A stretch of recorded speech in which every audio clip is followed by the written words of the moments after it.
Good morning. It is my immense pleasure to welcome Secretary of Commerce Gina Raimondo back to MIT.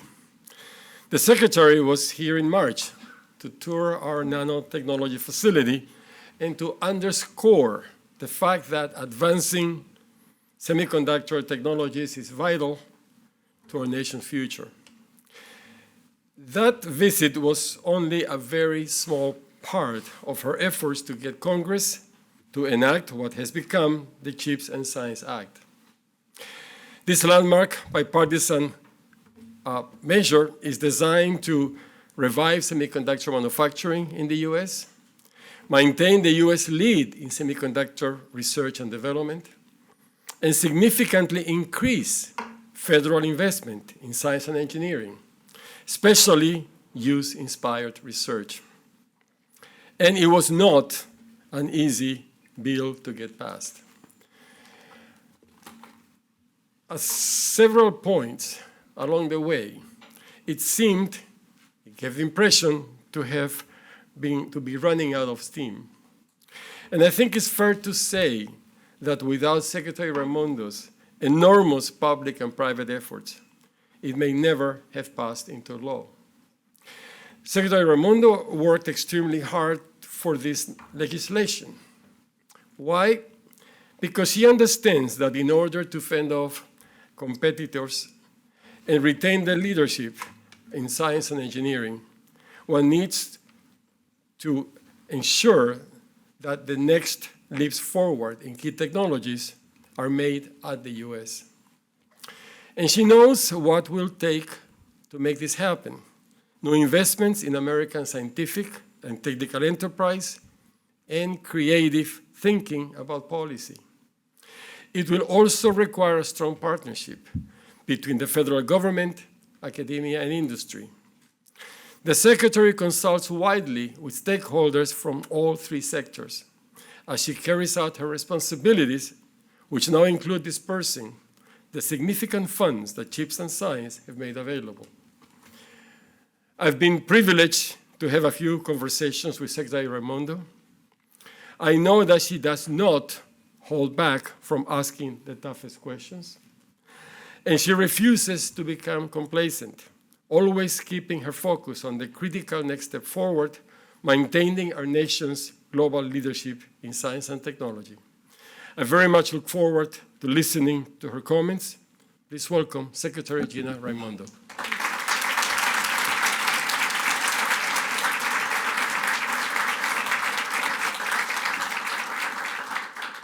Thank you, Raphael. Thank you, and thank you for hosting me here at MIT. When I drove in this morning, Cambridge has always been a happy place for me since I went to college here, and so it's really nice to be back, and I appreciate you hosting. This is also a wonderful crowd. I appreciate all of you coming. I see some friendly faces from Rhode Island. I have Taylor Fravel, who's now a professor at MIT, who we became friends in 1993 when we studied in grad school together, and a lot of my closest business friends. So thank you all for being here. I think at the end of this speech, you may not say that it was brief, but I think you will say it was comprehensive. So get comfortable and enjoy. Enjoy what we have to say. It is, we have been putting this together with President Biden and his team, the whole economic team, for a number of months. And what I will share with you today is our competitiveness strategy, our economic competitiveness strategy as it relates to China. And I welcome your feedback. As Raphael said, I'm committed to deep consultation and public-private partnership, and I welcome your feedback. So again, thank you for having me. As you all know, this year marks the 50th anniversary of the opening of relations between China and the United States. And for most of those 50 years, the U.S. was committed to the idea that economic engagement with China would serve our mutual interests, first as a counterweight to the Soviet Union, and then later as a gateway to a deeper political and economic partnership. And engagement was good for business, created U.S. jobs, U.S. companies who had greater access to China's market, and it helped China's economic system.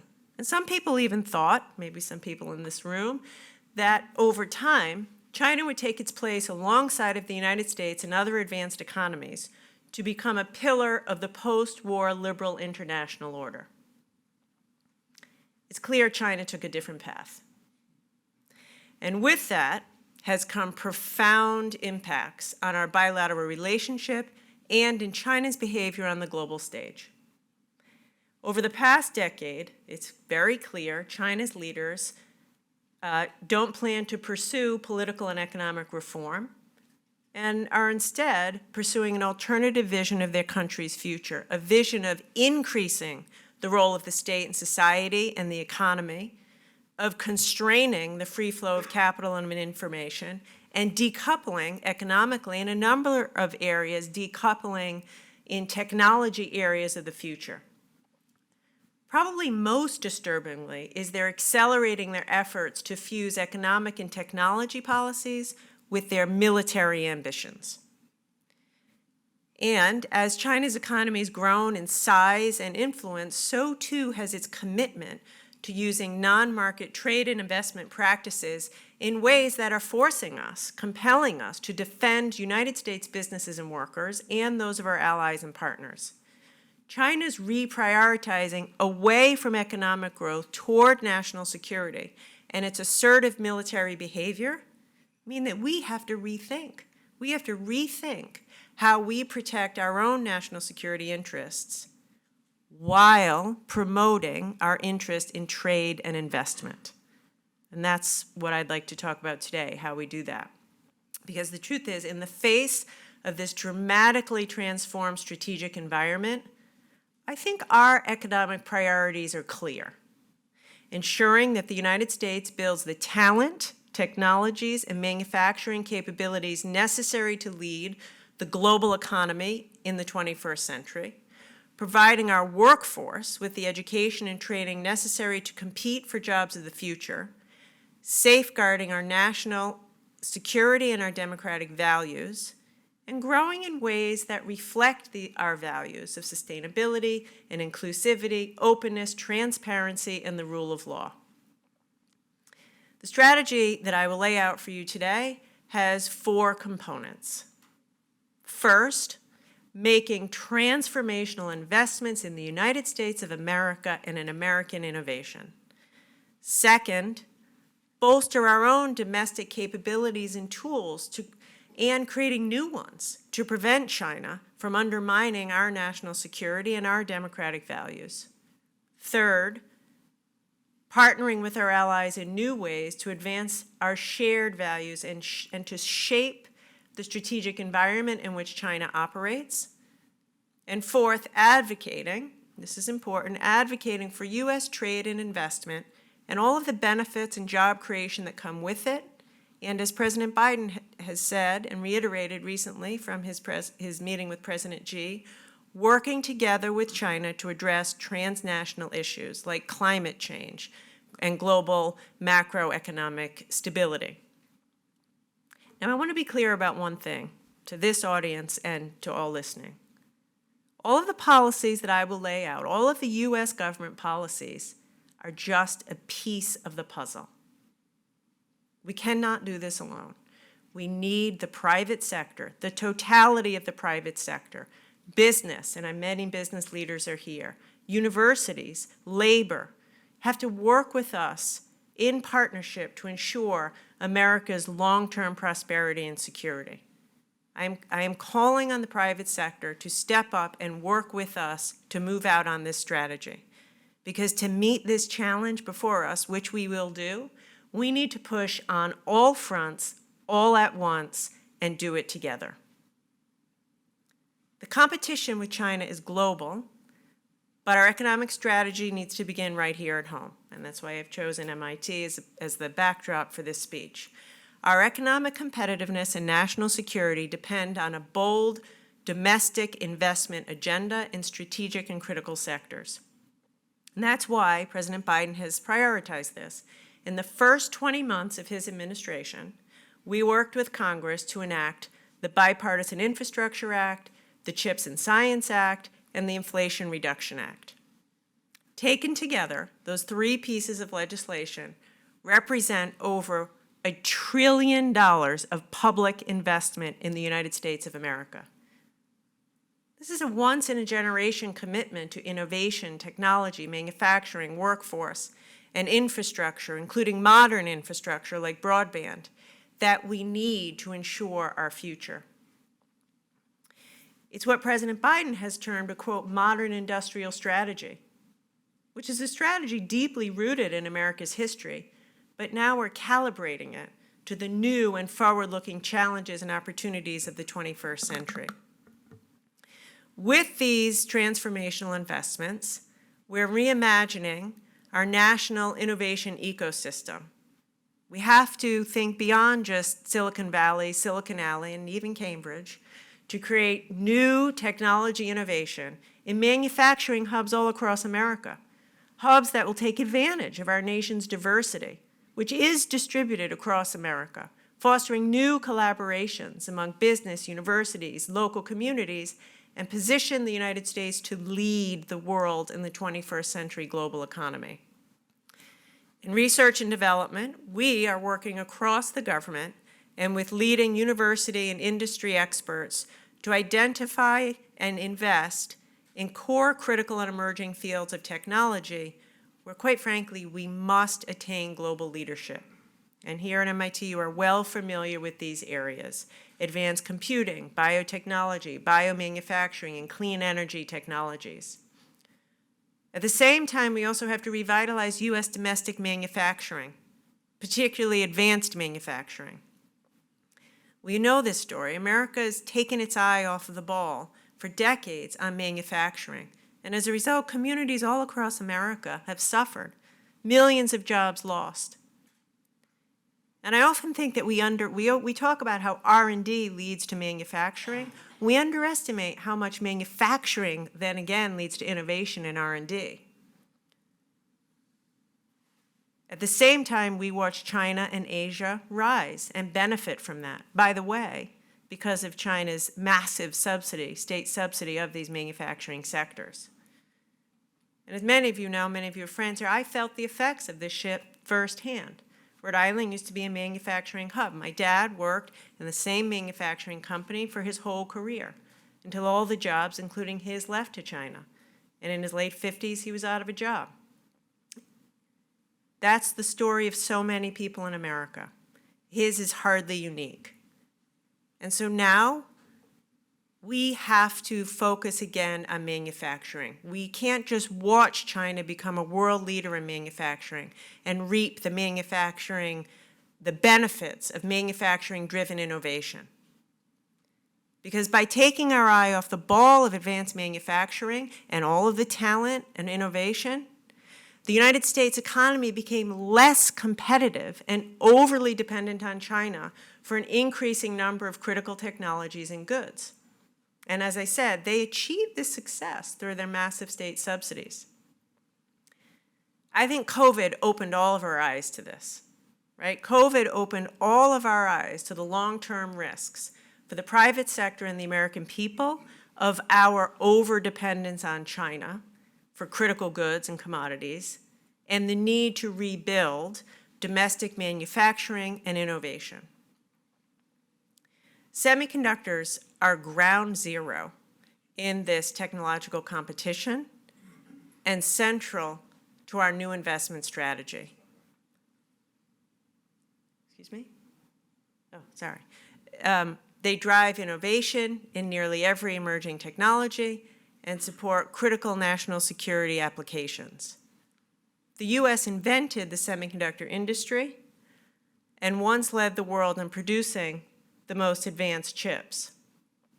But today we no longer manufacture the world's most advanced chips. And actually we produce only 10% of global chip capacity. Meanwhile, since 2020, 75% of new global capacity for certain mature chips has been added in China. The CHIPS and Science Act marks the beginning of a new chapter in U.S. innovation where we reverse that decline and ensure that the United States retains its leadership in the technologies and industries of the 21st century. As Raphael said, in the coming years, the Commerce Department will invest $52 billion in domestic semiconductor manufacturing, including workforce training, research and development, to create a vibrant domestic industry. But again, this public investment is only a starting point. It's designed to spur the business community to crowd in private capital and be our partner in making the kinds of investments that generate long-term returns for business and advance American competitiveness. Our goal, and I know there are many investors and business people here, our goal is to lay the foundation for American business to do what American business does best: innovate, scale, and compete. Through R&D and manufacturing incentives, we at the Commerce Department are facilitating a whole new set of public-private partnerships designed to enable domestic production of the most advanced semiconductors and expand production of mature chips, which are essential to national and economic security. And we are looking to labor and educational institutions, just like this one and many others all over the country, to provide the workforce training and apprenticeship programs necessary to build and operate new manufacturing facilities. We can't just build facilities. That isn't enough. The technology and the research aren't enough. We need the human beings that have the skills to operate these new facilities. We adopted a similar approach to public investments in the Inflation Reduction Act, which we've all come to know as the IRA. In that instance, we're investing $369 billion, the largest federal investment ever made, to transition the United States to a clean energy future and combat the climate crisis. And some people estimate that that $369 billion will catalyze another $1.7 trillion in public and private investments over the next 10 years. And I hope it does, because we need every bit of it. The administration also recently launched a national biotechnology and biomanufacturing initiative to ensure that what happened to the United States in semiconductors and telecommunications equipment doesn't also happen in biotech, ensuring that we translate our leadership in biotech R&D, where we do lead the world, into leadership in biotech manufacturing and jobs. Now, I will say, in this administration, we haven't been at it long, but we're already seeing the effects of our strategy paying off. Companies like Micron Technology and Intel have already announced huge multi-tens of billions of dollars investments in semiconductor manufacturing in Syracuse, New York, and Columbus, Ohio.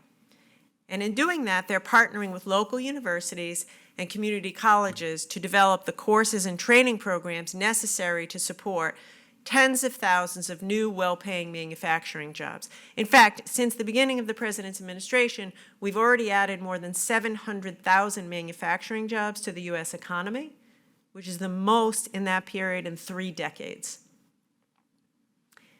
So as I said before, going forward, it's not enough to just invent technologies of the future or design technologies of the future or build software for technologies of the future in America. We need to build these technologies right here too. And many educators in this room, I think you'll agree with me, we need to invest in America's talent pipeline. I cannot say that enough. The United States is blessed. We are blessed with universities that consistently produce world-class scientists, innovators, entrepreneurs. I'm sure you would agree that here at MIT, your graduates and professors have contributed over 150 years to path-breaking scientific and technological advancements. The same is true for universities all over America. But we need more Americans to be part of this exciting innovation ecosystem. Not just in Cambridge, New York, Silicon Valley, Denver, Austin, Texas. And so therefore, we're increasing the amount of research and development funding that we make available to universities outside of our major research centers to ensure that we access the best and the brightest talent all over the United States. And we're making significant investments in STEM education for underrepresented students, people of color, girls, low-income youth. We need that talent to compete on the global stage. So we're building new on-ramps to high-skilled, well-paying manufacturing jobs. By the way, many of which, even in the most sophisticated semiconductor facilities, don't require a college degree. And this is an important point that I want to make. We also need to continue to attract the most talented people from around the world. Our history, our American history of reinvention and renewal and innovation has always been powered by immigrants.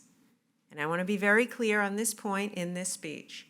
There is no room in our path to competitiveness for racism or xenophobia. Chinese Americans have been and must continue to be an essential part of our American story of renewal. In fact,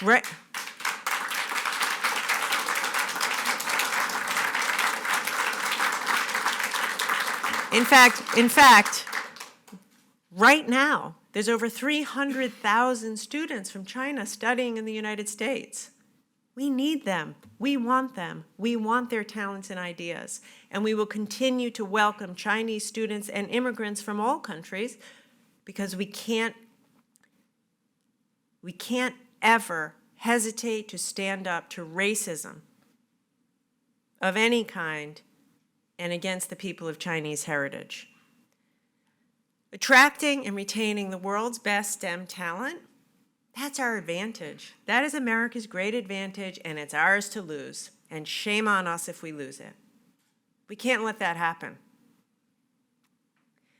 Early this year, we announced a series of measures to streamline the immigration process and open new pathways for international STEM students and researchers. I will be the first to admit, and I'm sure you'll be the first to tell me, there's more to do. But we are on it, and we are working to streamline. We're working with industry and universities and Congress on a bipartisan basis to capitalize on what really is America's superpower. Our other superpower is our diversity. We all know, all of the innovators know, homogeneity is the enemy of innovation, and diversity fuels innovation and creative thinking. However, if you're going to unleash all of our talent and diverse talent, every American has to have the opportunity to participate, has to participate in this economy and get the skills they need to participate. One of the most important initiatives that the Commerce Department is working on is due to the funding from the bipartisan infrastructure law. The Commerce Department is investing $50 billion to connect every single American with high-speed, affordable internet. We need to have an economy where all Americans can participate from anywhere and compete everywhere. Our domestic investment agenda is, as I have said, it's at the core of our long-term economic competitiveness. But the truth of it is, it's not enough. It's not nearly enough. As I said, there are 4 planks, and the second is to outcompete China to shape and lead the global economy by moving nimbly and quickly to harden our defenses against their increasing and emerging array of practices designed to tilt the playing field against American workers and businesses, and in many cases designed to threaten our national security. China today poses a set of growing challenges to our national security. That is a fact. It's deploying its military in ways that undermine the security of our allies and our partners and the free flow of global trade. It's purposefully dominating the manufacturing of many critical minerals and goods and has openly exploited other economies' dependence on its market for political coercion. It intentionally seeks to dominate certain advanced technology centers and uses many of those technologies to advance its military modernization and, as we all know, undermine fundamental human rights at home and abroad. We believe there are 3 families of technologies that are of particular importance in the coming decade. First, computer-related technologies, including microelectronics, quantum information systems, artificial intelligence. Second, biotech and biomanufacturing. Third, clean energy technologies. And we're going to continue to take actions to protect our advantage, to protect the advantage and the lead that the United States has. Protect our lead as much as possible, as long as possible in these foundational technologies. So to do that, we're moving aggressively to reform and modernize our current capabilities and also to create new ones to accomplish our goal. And in this regard, too, we need the private sector. Together with the private sector, we're aiming to bolster our system of export controls, enhance our investment screening regimes, strengthen our supply chain resiliency, and develop innovative solutions to counter China's economic coercion and human rights abuses.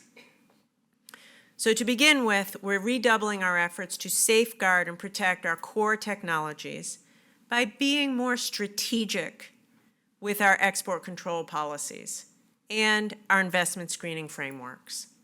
As many of you know, in October, we at the Commerce Department released a set of rules that impose systematic and technology-specific export controls to limit China's ability to purchase and manufacture certain very advanced computing chips.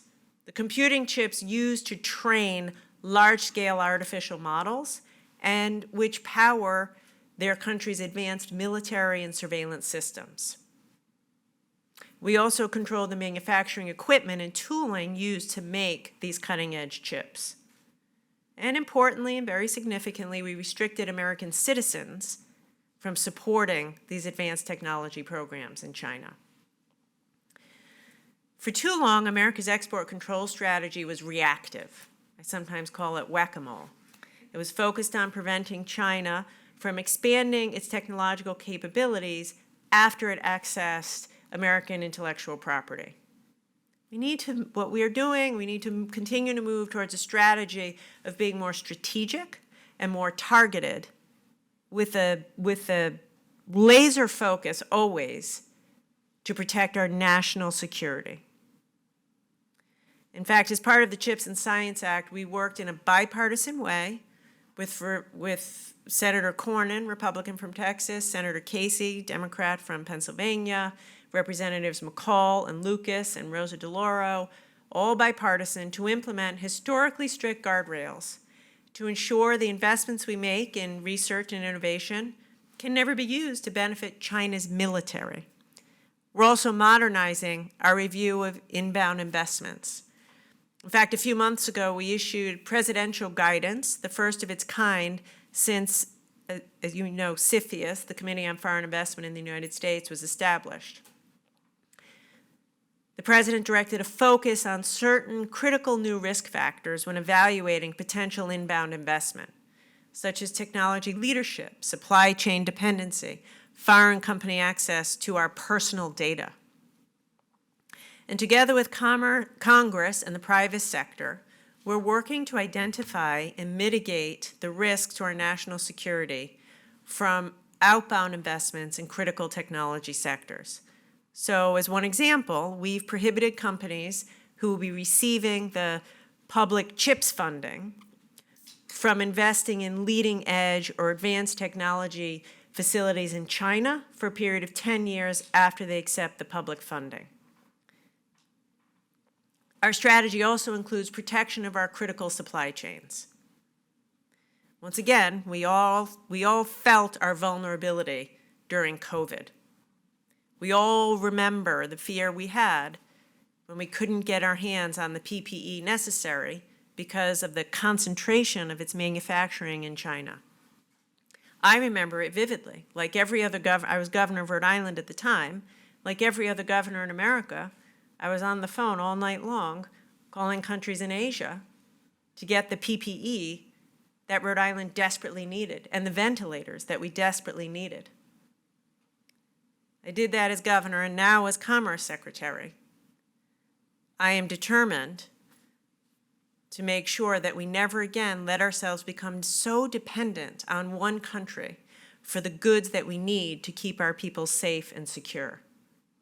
We've mounted a whole-of-government effort to identify the commodities and technologies where our inability to source, process, or manufacture in the United States or on our allied shores could cause great damage to our security.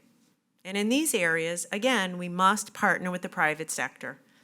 We want to reshore or friendshore parts of our supply chain. We need to work with the private sector to develop what I call a common operating picture of critical global supply chains so that we can address these vulnerabilities, predict vulnerabilities, and address them as fast as possible. And relatedly, we're exploring new avenues to defend ourselves and others from China's economic coercion. Reducing our company's dependence on China for core parts of our critical supply chain is important. But again, it's not the entirety of the answer. And we have to help our allies. For example, when China cut off trade with Lithuania, we opened our markets to Lithuanian agricultural products and provided a $600 million export credit agreement focused on manufacturing, business services, and renewable energy. Developing an effective deterrent against this kind of economic coercion is a priority for President Biden, and I know it's a priority for our partners and allies. I also want to underscore the priority we're placing on ensuring that our companies aren't complicit in China's gross human rights abuses. Our trade and investment with China needs to reflect our core values. That's why President Biden signed the bipartisan Uyghur Forced Prevention Act into law, requiring companies to certify they're not sourcing goods that relied upon forced labor in their production. Finally, I do want to recognize this. I hear often from U.S. business leaders about the challenges that this rapidly changing policy environment poses to your ability to make smart, long-term investment decisions. I get that. I do understand that. And I understand it's a challenge. And you're looking for certainty and predictability. But the truth of it is our policies can't be static. We need to adapt our policies continuously to the dynamic interaction between technological change and national security. But I will say this, in such a complex environment, it is on us in the government to provide clear guidance, consistent guidance, to be constantly in touch with you, to be transparent, to take your feedback, and to minimize the disruptive change. And so importantly, to work multilaterally with our allies and other countries. And I want you to know we're committed to that partnership with the private sector and to working multilaterally. But at the same time, it's on the private sector to recognize we're operating in a different strategic environment than we were 10 years ago, even 5 years ago. And we ask you to work with us to realize our economic objectives and our national security objectives, which are aligned. It's in every business's interest to secure our national security. And that's true for universities. You know, the reality is this. The decisions that our universities and our companies and our investors are making today on where you undertake research, how you undertake research, how you engage in trade, how you make investment decisions will profoundly shape our economic and national security for decades to come.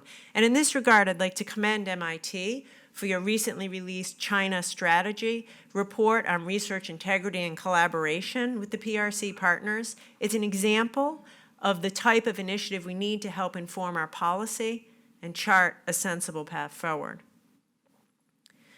Now, all of the measures I've outlined, from export controls, new investment parameters, supply chains, require partnership between the government and the private sector, as I've said several times.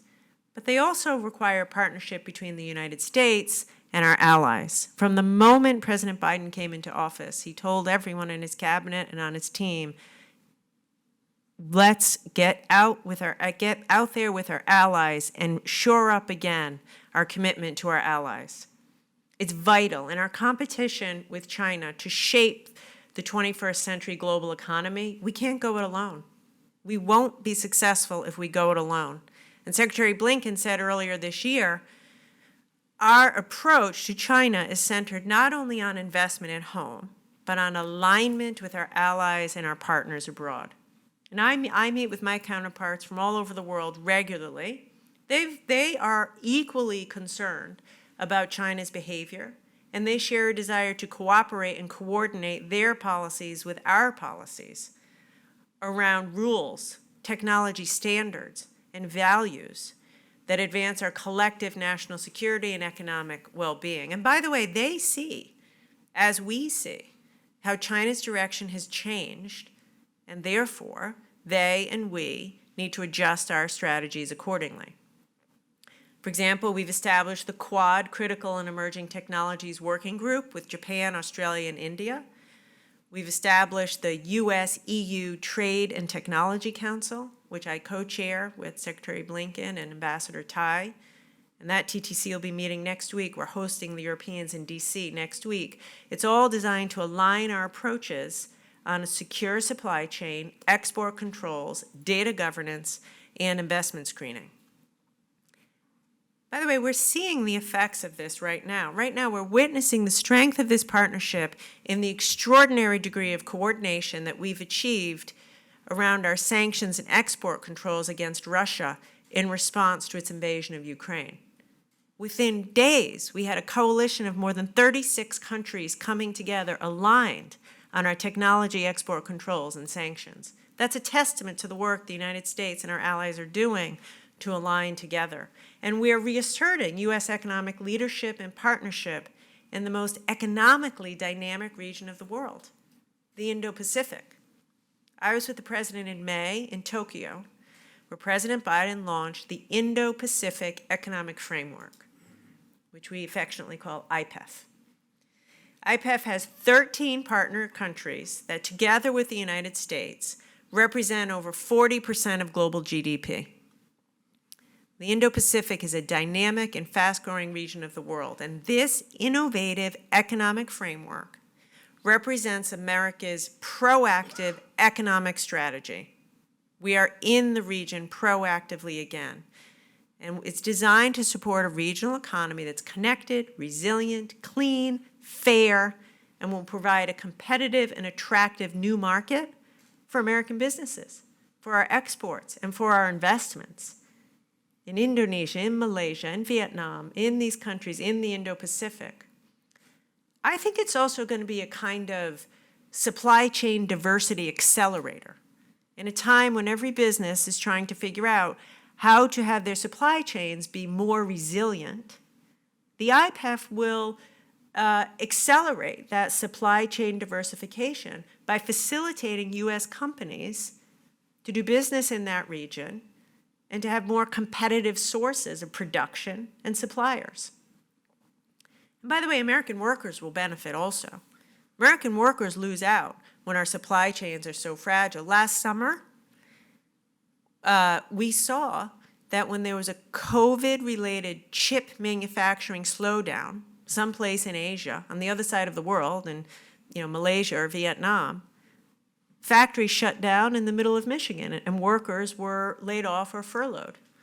So IPEF's supply chain crisis response mechanism that we're developing will help us avoid similar situations in the future. Long-term U.S. competitiveness also depends on our continued and active participation in international institutions that set data and technology standards. Now, this might sound really nerdy and in the weeds, but everyone here at MIT and every investor knows tech standards matter. And in recent years, China has purposefully and aggressively assumed leadership positions in several important international tech standard-setting bodies. We hear it from our companies and companies of other countries and our allied countries. China packs the organization with government and business representatives who work to push the country's authoritarian standards and values. This is an attempt to game the system, to game the global system in a way that undermines good governance, places our companies at a disadvantage in the global tech competition, and puts at risk many of our fundamental values, such as the free flow of information and data privacy. We are taking steps to elevate U.S. leadership and presence in these standard-setting bodies, and we're doing that again, not on our own, in partnership with our allies. But it's not enough in today's complex global environment to just work with our traditional allies and partners. We also have to engage more deeply with the vibrant, emerging economies of the global South to meet their desire for growth that is sustainable, broad-based, inclusive, and transparent. And to that end, President Biden, together with our G7 partners, launched the $600 billion Partnership for Global Investment. We call it the PGII. There's an acronym for everything in government. It supports climate resilience infrastructure, better health care, and sustainable energy in the region. And for example, we at the Commerce Department, we've partnered with the U.S. Exim Bank, U.S. businesses, and the government of Angola to develop a $2 billion solar project.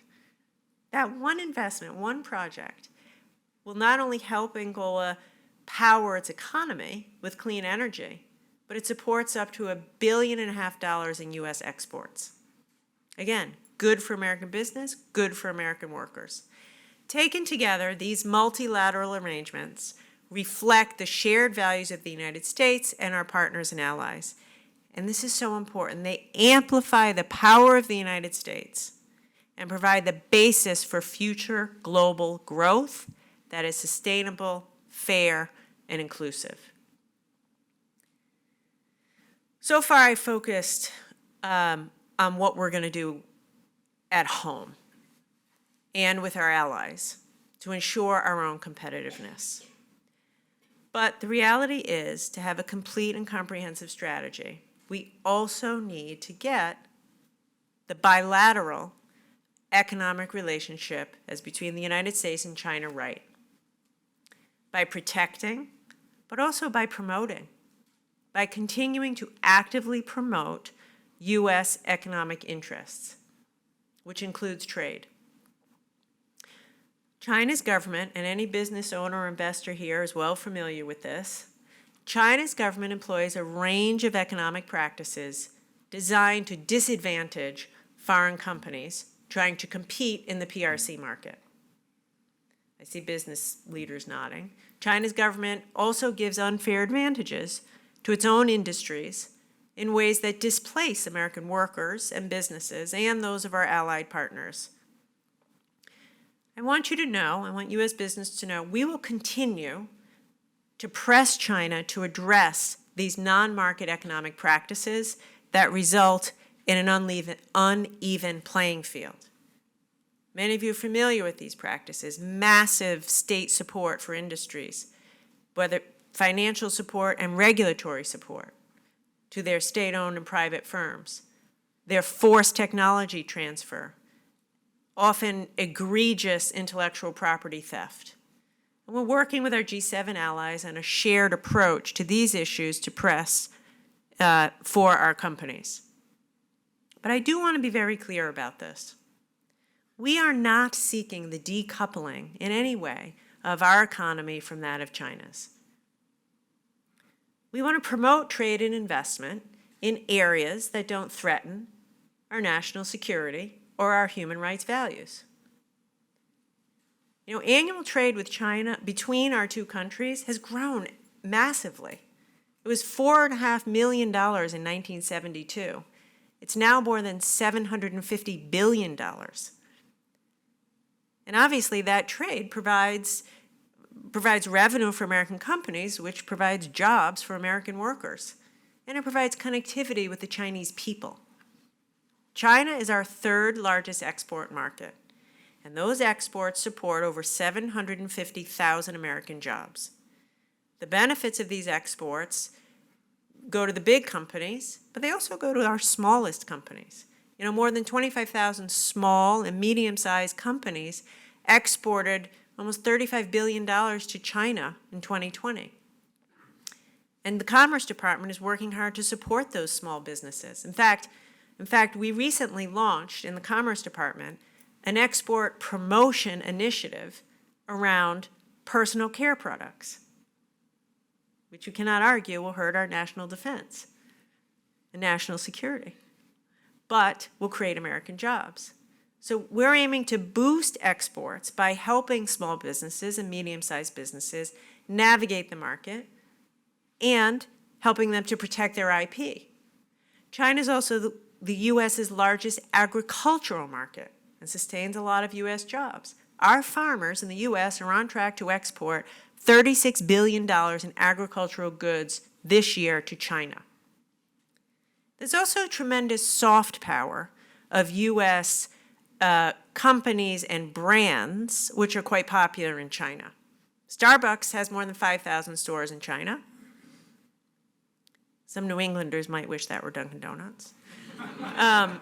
When Apple launched its iPhone 13, shoppers in China stampeded through the mall to be the first online. American products, American design, American brands signify high quality, but it also signifies our American values of openness, innovation, creativity, and is an important source of soft power and connectivity with the Chinese people. So we want to continue to trade. We want to continue to promote trade and continue to promote investment. But in areas that have no potential to undermine our interests, our values, our national security, our economic security, and at the same time using every tool in our toolbox to protect our companies and counter unfair economic practices. That's why, by the way, we maintain a team of intellectual experts in China, intellectual property experts in China, to help us address our companies' needs while seeking to drive important changes to China's IP laws over the long term. I believe this. No one can outcompete the United States entrepreneur and the United States business if we're playing by the same rules.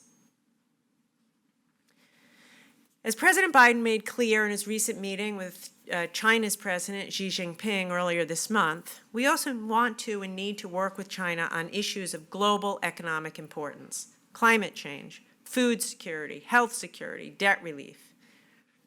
And it's for that reason that earlier this year I met in person in my office in D.C. with China's Minister of Ecology and Environment to advocate for our companies and to propose ways that we could work together to reduce ocean pollution and marine plastic debris. Of course, we want American workers to benefit from exporting and American companies to thrive in global markets, including in China. But we have to be real.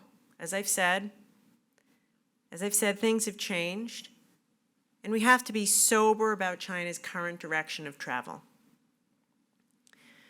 For almost 40 years, we championed the benefits of a robust trade and investment relationship with China. And there have been benefits, as I've said. But often in doing that, we've overlooked the long-term costs and risks as we have focused myopically on the near-term benefits. So above all, we have to remember that sustaining these benefits over the long run requires that we defend our security and our values at all points in the short run and in the near term. Now, I'll conclude with this, and many of you have heard this. In recent years, Chinese leaders have promoted a narrative. They promoted a narrative that the East is rising and the West is declining. We've all heard that narrative. I hope you don't agree with that narrative. I hope you see something different. I certainly see something different. I see a United States that has the world's largest economy, that has some of the world's best innovators and entrepreneurs, that's blessed with one of the most diverse populations in the world, and that embraces that diversity as a source of unparalleled creativity and strength. I see our companies are among the most profitable and innovative in the world. I see our universities Our American universities are the envy of the world. And we have a strong and growing network of powerful, strong allies and partners all over the world. And we're reaching out to those allies and partners to work with us in partnership. And we're listening to our allies and partners as we work in partnership. But I'll tell you this, despite all of these advantages, and they are many, competing effectively with China isn't going to be easy. It's going to take hard work, and it's going to take the work of everyone, not just the government. We in the government are taking the steps necessary to address the full range of challenges that China today presents. And we are, as I've said today, we're redoubling our investments at home, in our people, in our infrastructure. We are working harder than ever to align our policies with our allies all around the world, and aligning on our values of freedom and privacy, rule of law, and fair competition. And we're competing by investing in robust public-private partnership, and we're rethinking and being more strategic about how we use our tools of economic statecraft. That all leaves me very optimistic and confident. I stand before you with a realistic and sober view of the challenges presented before us, but filled with optimism and confidence that we're going to deliver on the clarity of purpose, consistency in execution, and long-term commitment that's necessary to ensure our continued leadership in global innovation and protect our economic and national security.